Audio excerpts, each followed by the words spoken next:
मग आता शांतपणे मी काय सांगतोय ते ऐक. ह्या जाचातून मुक्त होऊन जाशील. मला सांग, घरात कधी प्रसन्न वाटतं रे? केर काढल्यावर. कारण केर काढल्यावर घरात लक्ष्मी वास करते अशी एक धारणा आहे.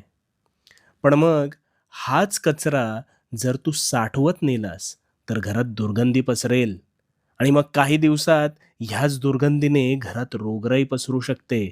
मग नको असलेला विचारांचा कचरा, तो मात्र तू नेहमी कळत-नकळत साठवत नेतोस.